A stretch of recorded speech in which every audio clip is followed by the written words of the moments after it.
আসসালামু আলাইকুম বন্ধুরা, আজকে আপনাদের দেখাবো মালয়েশিয়ার গ্রামগুলি কেমন হয়। তো আপনারা দেখতে পাচ্ছেন যে মালয়েশিয়ার একটি গ্রামের চিত্র।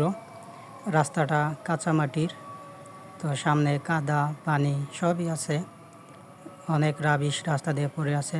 তো পাশে যেটা দেখতে পাচ্ছেন এটা হচ্ছে একটা গরুর খামার, 2 তলা। এই গরুর খামারের অপোজিটে রয়েছে বাগান, এদিকে ছোট ছোট জঙ্গল আপনারা দেখছেন, এদিকে গাছ। এই গাছটা কি গাছ আমি সঠিক বলতে পারবো না। তো এইদিকে গাছটা দেখেন আপনারা ভালো করে, তো নাম জানলে কমেন্টে জানাবেন। এইদিকে আছে আরও গাছ, অনেক গাছ।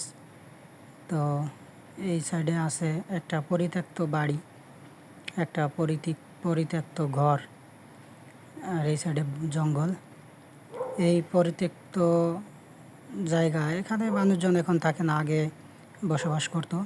এই যে ঘরটা দেখতে পাচ্ছেন, এই ঘরটায় এক সময় মানুষ বসবাস করত, এখন থাকে না। দেখেন ভিতরে কি অবস্থা। তো এই ঘরের মধ্যে অনেক সাপ টাপ থাকতে পারে।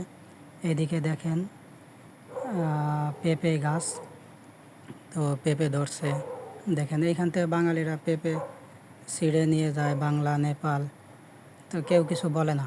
এই গাছগুলা মূলত কেউ লাগায়নি, আপনা আপনি হয়েছে। এদিকে কলা বাগান, কলা গাছ, এখানে লোকজন কলা গাছগুলো লাগিয়েছে, তো এখন কলা নাই।